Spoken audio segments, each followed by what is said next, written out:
Rahul, I love you so much baby. Rahul, Rahul, वो लड़की तुम्हें बुला रही है, जानती है क्या तुम्हें? शायद देखी हुई तो लग रही है कहीं। मैं एक सेकंड से बात करके आया, पता नहीं कौन है। मैं भी चलूं क्या? अरे नहीं नहीं, तुम यहीं वेट करो, बस मैं बात करके आया। मेरे पीछे आओ। एक बात बता, तुझे यहाँ पे आने को किसने बोला है? अपना मुंह लेकर आ गई गंदा सा। राहुल, वो लड़की कौन है? कौन है मतलब क्या? मेरी होने वाली बीवी है वो। ये कैसी बात कर रहे हो राहुल आप? अरे आप शादीशुदा हो तो आपको दूसरी शादी क्यों करनी है? भाड़ में गई ऐसी शादी। इस शादी को मैं शादी मानता ही नहीं हूँ। जरा एक बार अपने आप को देख, ऊपर से नीचे तक गांव की गवार लगती है, पता नहीं कहाँ से आ गई बनके। और जरा एक बार उसकी तरफ मुंडी घुमा, इतनी मॉडर्न लड़की है वो, तू सोच भी नहीं सकती। अरे अगर उसके साथ कहीं जाऊंगा ना तो लोग मेरी इतनी इज्जत करेंगे और तेरे को देखकर ना यही समझेंगे कि मेरी नौकरानी है, क्योंकि तेरे में और नौकरानी में ना कोई फर्क ही नहीं है। जरा एक बार सोच, अगर उससे मेरी शादी हो जाएगी ना तो अगर मैं उसको कहीं लेकर जाऊंगा, सब लोग घूम घूम कर देखेंगे हम दोनों को। अरे अलग ही ऑरा होगा मेरा। और तेरे को कहीं लेकर जाऊंगा ना तो हर जगह मेरी थू थू ही होगी। तेरी वजह से मेरी ना 70 जगह बेइज्जती हो चुकी है और अब मैं अपनी बेइज्जती नहीं करवा सकता। तो इसलिए मैं उस लड़की से शादी करूंगा और तुझे तलाक दूंगा। राहुल, आप उससे शादी कर लोगे तो मेरा क्या होगा? मेरी जिंदगी तो खराब हो जाएगी ना, क्योंकि मेरी जिंदगी आप हो। अबे चुप कर यार, तू जिंदगी तूने मेरी खराब करी है, मैंने नहीं करी तेरी जिंदगी खराब। और अब मेरी जिंदगी बदलने वाली है और तू मेरी जिंदगी से जितना दूर रहे ना उतना ही अच्छा है तेरे लिए। अगर ऐसी ही कुछ बात थी, आपको मुझसे घृणा आती थी तो मुझसे शादी नहीं करनी चाहिए थी ना आपको। आपने मुझसे शादी क्यों करी? अरे ये बात तो तू अपने बाप को बोलती ना, जो हमारे घर पे आके गिड़गिड़ा रहा था। तेरी शादी करवाने के लिए मेरे बाप से भीख मांग रहा था तेरा बाप। और मेरे को ना ऐसी जबरदस्ती वाली शादी में कोई इंटरेस्ट नहीं है और मेरे को तेरे से कोई रिश्ता नहीं रखना, इसलिए पतली गली पकड़ और निकल यहाँ से। और हाँ, अगर उस लड़की को कुछ भी बताया ना तो तेरे लिए बिल्कुल भी अच्छा नहीं होगा। राहुल देखो, मेरे साथ ऐसा मत करो, मैं तुमसे बहुत प्यार करती हूँ, तुम मुझे छोड़ के मत जाओ ऐसे। मैं तुम्हारे आगे हाथ जोड़ती हूँ। पापा कहते थे जब लड़की की शादी होती है ना और जिस घर में उसकी डोली जाती है उसी घर से उसकी अर्थी भी उठती है। और आप ही तो मेरी जिंदगी हो, आप मुझे कैसे छोड़ सकते हो? आपके बिना मैं कहाँ जाऊंगी राहुल? अबे हाथ नीचे कर, नीचे कर। उसने देख लिया ना तो मैं फंस जाऊंगा। और हाँ, डिवोर्स के पेपर तेरे पास पहुंच जाएंगे, चुपचाप साइन करके भेज दियो, क्योंकि शादी तो मैं इसी लड़की से करूंगा। भाड़ में जा तू।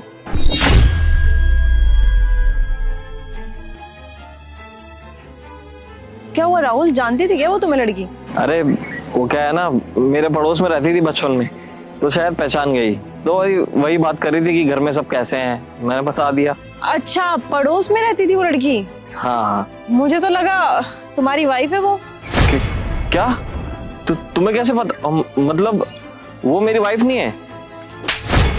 अपनी बकवास बंद करो, मुझे सब कुछ पता है। वो लड़की तुम्हारी वाइफ है। और तुम्हें पता है दीप्ति और मैं एक दूसरे को कब से जानते हैं? बचपन की दोस्त है वो मेरे। क्या कर रहे हो तुम दीप्ति के साथ? उसकी जिंदगी खराब कर रहे हो। तुमने उसके साथ शादी क्यों की? जब तुम्हें ये रिश्ता निभाना ही नहीं था, तुमने क्यों उसकी जिंदगी खराब की? अरे वो नेचर की इतनी सीधी है बेचारी, तो तुम उस चीज का फायदा उठा रहे हो। जानते हो ना आजकल की लड़कियां कैसी होती है, शादी को 2 महीने नहीं होते और वो अपने पति को डाइवोर्स देकर के घर बैठ जाती हैं। फिर पति जीवन भर एलिमनी के पैसे देता रहता है उसको। ऐसी लड़की चाहिए थी क्या तुम्हें? तुम तो कितने खुशकिस्मत हो, तुम्हें पता भी है। एक तो इतनी अच्छी सीधी सादी लड़की मिली है, तुम्हें तो उसके साथ प्यार से रहना चाहिए। क्या कहते थे तुम कि तुम्हें उस जैसी लड़की पसंद नहीं है क्योंकि उसका पहनावा साधारण है? अगर कोई मेरे जैसी लड़की होती ना और मेरा हस्बैंड ऐसा कर रहा होता तो मैं तो अब तक उसको जेल में डलवा चुकी होती, उसकी पूरी जिंदगी खराब कर देती। जब मेरे को दीप्ति ने इन सब प्रॉब्लम के बारे में बताया तो मुझे लगा कि उसके मन का वहम है, लेकिन जब मैं तुमसे मिली तो मुझे समझ में आया कि तुम ऐसे ही हो। देखो मिस्टर, मेरी बात ना कान खोल के सुन लो। अगर तुम्हें ना पता हो ना तो मेरे पापा पुलिस ऑफिसर है और फाइनेंशियल भी मुझे कोई दिक्कत नहीं है। अगर तुमने आज के बाद दीप्ति को किसी भी तरीके से परेशान किया ना तो मेरे से बुरा कोई नहीं होगा। मैंने उसको समझाया था कि इस लड़के को डाइवोर्स दे दे क्योंकि इसका कैरेक्टर ही बेकार है, लेकिन उसने पता है क्या बोला मेरे को कि नहीं अंकिता, मैं उसको डाइवोर्स नहीं दे सकती, वो मेरा पति है और सबको दूसरा मौका मिलना चाहिए ना। दूसरा मौका तो भगवान भी देता है। तुम्हें तो शुक्रिया अदा करना चाहिए भगवान का कि तुम्हें इस टाइम भी इतनी शरीफ बीवी मिली है, लेकिन तुम पता नहीं कहाँ कहाँ मुंह मारते रहते हो। तुम्हारे पास ना ये लास्ट मौका है, सुधर जाओ। ढंग से समझा रही हूँ तुम्हें, क्योंकि अगर तुम्हें समझा सकती हूँ ना मैं, तो मैं उसे भी समझा सकती हूँ। और जीवन भर फिर एलिमनी के पैसे भरते रहना। तुम्हें तो पता ही होगा, अगर एक लड़की केस लगाए, जिंदगी भर जेल की हवा खा सकता है वो। देखो प्लीज, मैं जेल नहीं जाना चाहता। मेरे घर पे कुछ पता नहीं चलना चाहिए इसके बारे में, और मैं माफी मांगता हूँ। आगे से ऐसा कुछ भी नहीं करूंगा दीप्ति के साथ। हाँ चलो जाओ ऐसे। सॉरी। और हाँ, उसको इस बारे में कुछ बोलना भी मत। शुक्रिया करो भगवान का कि तुम्हें इतनी अच्छी बीवी मिली है। दीप्ति, दीप्ति प्लीज मुझे माफ कर दो। आगे से ऐसा कुछ भी नहीं होगा। मैं तुम्हें कभी छोड़कर नहीं जाऊंगा। I love you.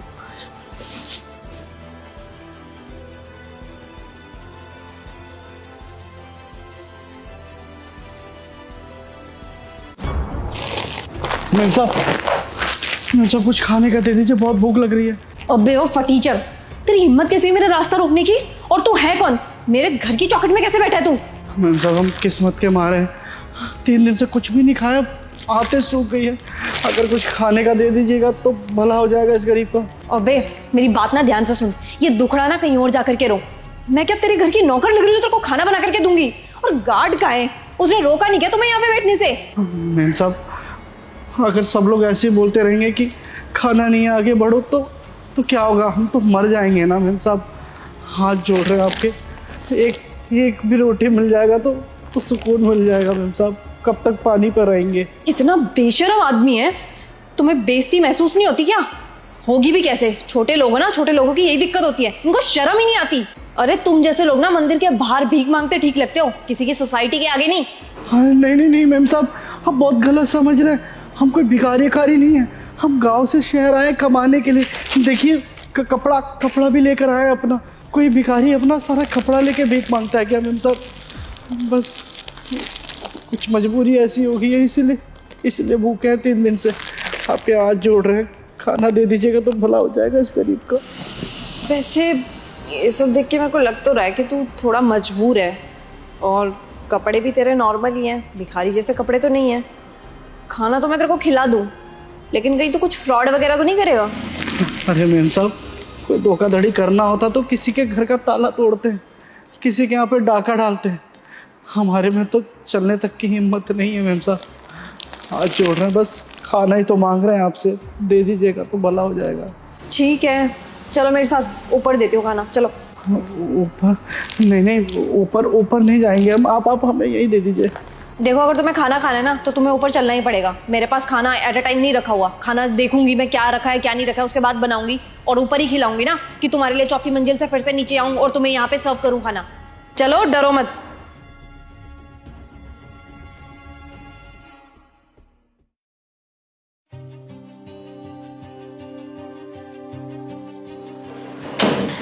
बैठो।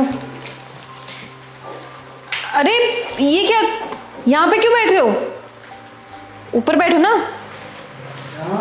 हाँ इधर बैठोगे, नीचे कौन बैठता है?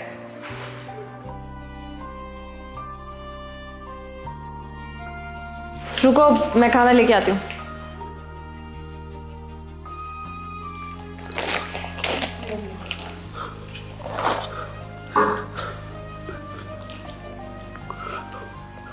अरे भैया आराम से।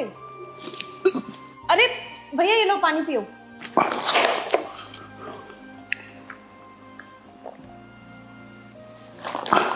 आराम से खाओ भैया। बहुत शुक्रिया मैम साहब। भैया ऐसा क्या हो गया जो आपने 3 दिन से कुछ भी नहीं खाया? आप 3 दिन से भूखे हो, इतनी ज्यादा भूख लग रही है आपको? मैम साहब दरअसल हमको ना हमारे चाचा ने बोला था कि शहर में बहुत बड़ा ज़मीन कट रहा है, वहाँ से हाईवे निकलेगा, तो आप एक काम करो, आप वहाँ का ज़मीन बेच दो और यहाँ ज़मीन ले लो, 2 गुना 3 गुना मुनाफा होगा। हमको भी लगा कि नहीं, चाचा तो बिल्कुल सही कह रहे हैं। हम वो सारा ज़मीन बेच के चाचा को सारा पैसा सौंप दिए। उसके बाद 2 महीना गुजर गया।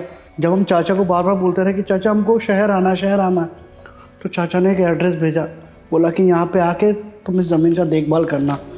उसके बाद हम यहाँ पर आ गए और पता नहीं वो जगह ही नहीं मिल रहा हमको। तो भैया आपके चाचा का घर का पता तो होगा ना आपके पास? हाँ हाँ, हम दे रहे हैं आपको।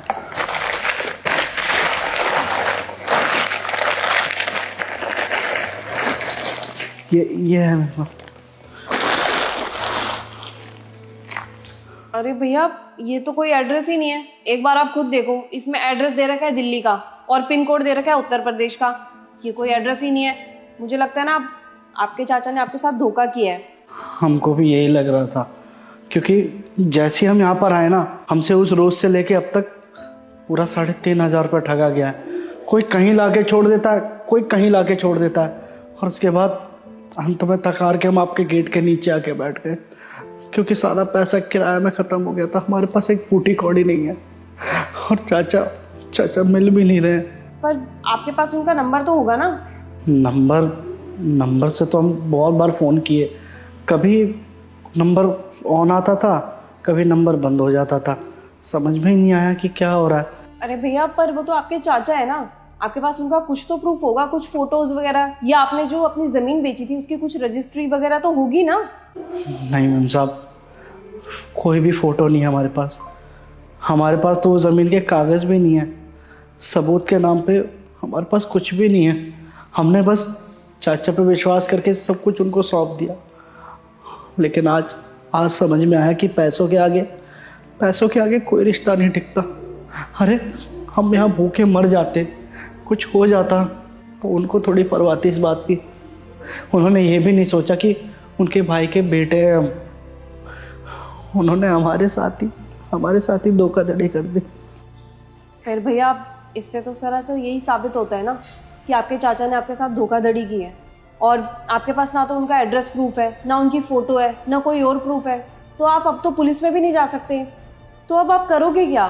आज तो चलो मैंने आपको खाना खिला दिया, चलो कल भी खिला दूंगी, लेकिन भैया कब तक मैं खिलाऊंगी? वही तो समझ में नहीं आ रहा है हमको। अरे गांव में खेत होता तो खेती बाड़ी करके अपना गुजारा तो कर सकते थे। अब तो झुग्गी झोपड़ी भी नहीं है हमारे पास कि वहाँ जाके बसेरा कर सके। हाँ भैया, सही कह रहे हो आप। अब गांव जा कर के आप करोगे भी क्या?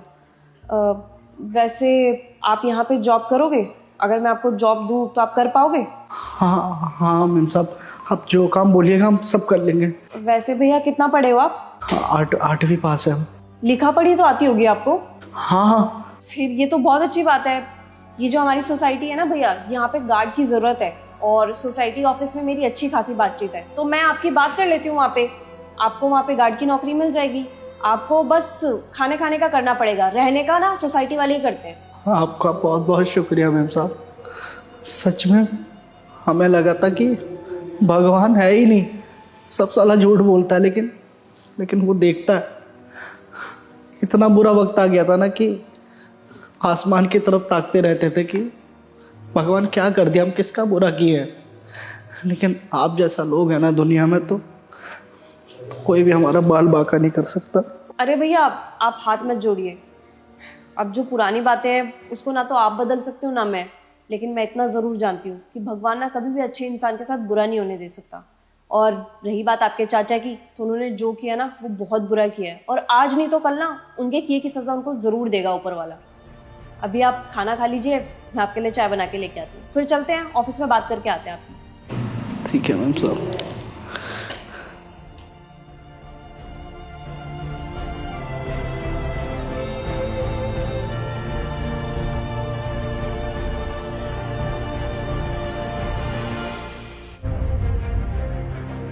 सुनिए, सूरज यहीं रहता है क्या? जी भैया इधर ही रहते हैं, लेकिन आप कौन? क्या है ना, सूरज मेरे बचपन का दोस्त है। बचपन से हम दोनों साथ में ही पढ़े हैं। भैया के दोस्त? क्यों मजाक कर रहे हैं साहब? मेरा नाम राहुल है। अगर आप उसको बताएंगे ना कि यहाँ पे राहुल आया था, तो वो समझ जाएगा कि ये कार्ड मेरा ही है। लेकिन आपका नाम हम भैया के मुंह से कभी सुने नहीं है। क्या है ना कि बचपन में मैंने उससे वादा किया था कि जब भी मेरी शादी होगी ना, तो सबसे पहला न्योता मैं उसे ही दूंगा। तो आज मेरी शादी तय हो चुकी है, तो सबसे पहला न्योता मैं उसी को देने आया हूँ। तो ये कार्ड उसको दे देना आप। साहब भैया तो कारखाने में गए हैं, वहीं काम करते हैं, शाम तक आएंगे। कोई बात नहीं, आप सिर्फ मेरा नाम ले देना उसके आगे, वो अपने आप समझ जाएगा। आप ये कार्ड तो रखिए। अच्छा ठीक है। और हाँ, सूरज को कह देना शादी में जरूर आए और आपको भी लेकर आए साथ में, ठीक है? नमस्ते। नमस्ते।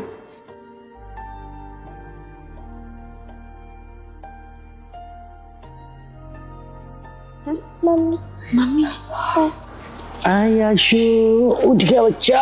अरे मेरा बाबा। आ गए भैया आप, बहुत देर लगा दी। हाँ क्या हुआ ना, टिफिन थोड़ा देर से हुआ था। एक कार्ड कौन दे गया तुमको? हाँ, ये कोई देने आया था, कह रहा था आपको देना है। क्या नाम बताया? वो राहुल बता रहा था नाम, और कह रहा था आपके बचपन का दोस्त है। कह रहा था सबसे पहले कार्ड आपको देना है, तो इसीलिए वो लेके आए थे। राहुल वो आया था? तुम उसको पूछी बैठने को, पानी वानी पूछी तुम? नहीं भैया, हम तो उसको कुछ भी नहीं पूछे। अब हमें क्या पता था कि वो कौन है। हाथ बुर्बक, हमारा बचपन का दोस्त है वो। तुमको पता है कितना अमीर हो गया है, पढ़ लिख के बहुत बड़ा आदमी हो गया है।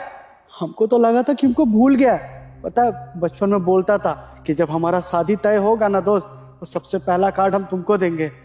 ये बात नहीं बोला, हमको कार्ड देने आया। अच्छा कब आया था ये कार्ड देने? अभी आपके आने से 5-10 मिनट पहले ही तो आए थे। 5-10 मिनट पहले? तब तो ज्यादा दूर नहीं गया होगा। किधर गया बताओ? वो उस साइड गए थे। हाँ तो हम ढूंढ लेंगे उसको। एक काम करो, ये दो, हम मिल के आएंगे अपना दोस्त से।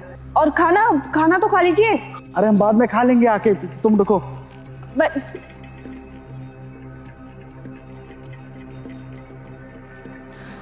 राहुल कैसा है भाई? अरे मैं तो बहुत अच्छा हूँ, तू कैसा है तू बता? मैं भी अच्छा हूँ, एकदम हीरो बन गया है तू। अरे तो तू कौन सा कम है, तू भी तो पुरानी फिल्म का हीरो लग रहा है, हीरो। अरे बहन बताई हमारी कि तू घर पर आया है, बस तभी भागे दौड़े चले आए तेरे पास मिलने के लिए। वैसे शादी करने का सोच लिया तू? सच में स्कूल वाला वादा नहीं बोला है तू? तो हमेशा हमसे कहता था कि भाई जब भी हमारा शादी होगा ना, सबसे पहला कार्ड हम तुम्हें ही देंगे। और देख, आज बड़े होने के बाद तूने अपना वादा पूरा किया। सबसे पहला कार्ड तू हमें देने आया है। सच में हमें बहुत अच्छा लगा भाई। अरे तो याद कैसे नहीं रहता भाई, तेरे साथ ही तो बचपन बिताया है सारा। अब तुझसे झूठा वादा थोड़ी ना करूंगा, और ना ही तुझे झूठ बोल सकता हूँ। तो इसलिए पहले दिन ही याद था मुझे, सबसे पहला कार्ड मैं तुझे देने आया हूँ। हमें तो लगा कि भाई तू इतना अमीर आदमी हो गया, हम जैसे गरीबों को कहाँ ही याद करता होगा, लेकिन तूने हमें याद करा, शादी का कार्ड दिया, सब याद था भाई तुझे। सच में तुझसे मिलके दिल बहुत खुश हो गया हमारा। वैसे भाभी जी क्या करती है, कहाँ से भाभी जी? अरे बस साथ में डॉक्टरी की पढ़ाई कर रही थी, तो सोचा शादी कर लें। चलो ये तो बहुत अच्छा बात है। वैसे एक बात बताएं, हमारी मेहरानू भी कम नहीं है, और हाँ तेरी भतीजी भी है, हर्षी, छोटी सी। अच्छा जी, क्या बात है, अपना दोस्त तो जिम्मेदार बन गया है। वैसे बहुत नाराज हूं मैं तुझसे। क्यों, क्या हो गया? तूने शादी कर ली और एक बार भी बुलाया ही नहीं। अरे वो हालात थोड़ा ऐसा हो गया था ना भाई, क्या है कि पापा का बहुत ज़्यादा तबीयत खराब हो गया था अचानक से, और जिद लेके बैठ गए कि हमारा शादी देखेंगे। तो बस हड़बड़ी में हमको शादी करना पड़ा। तुझे क्या, बंटी और पप्पू जो है उन तक को भी नहीं बुला पाए हम। बाकी तो चल रहा है ऊपर वाले की मर्जी से। लेकिन हाँ, तेरा भाभी बहुत ख्याल रखती है हमारा। चल कोई बात नहीं, अब तेरी शादी में तो मैं आ नहीं पाया, लेकिन हाँ याद से पूरे परिवार को मेरी शादी में जरूर लेकर आई हो, ठीक है ना? डांस करेंगे। हाँ जरूर जरूर आएंगे। सच में आज तुझको इतना साल बाद देख के ना दिल बहुत खुश हो गया भाई। अब वैसे यहीं पे सारा बात कर लेगा क्या? घर पे चल, आजा चल। अरे नहीं यार, वो क्या है ना, थोड़ा सा लेट हो रहा हूँ, बहुत सारे कार्ड पड़े हैं गाड़ी में, अब सबको बांटने में टाइम तो लगेगा ही, तो कभी बाद में आऊंगा। पहला बार आया था तू। अच्छा चल ठीक है, हम जिद नहीं करेंगे। बाकी आते हैं अपनी मेहरारू के साथ तेरा शादी में, हाँ तब देख लेना। अच्छा ये बता, ये तूने मिठाई खोल कर देखी कि नहीं? अरे ये तो भूल ही गए, रुक ना देखते हैं। अरे रुक जा, अब जब मैं चला जाऊंगा ना, उसके 5 मिनट बाद खोलियो, ठीक है? चल ठीक है, ऐसा कर लेंगे, कोई बात नहीं। ठीक है भाई, अपना ख्याल रखियो। ठीक है। बहुत अच्छा लगा यार तुझसे मिल, सच में। चल चलता हूँ। ठीक है।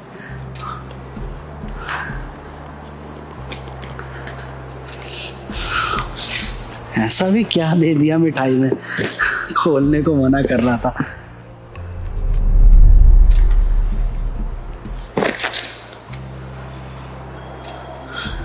था इतना सारा पैसा?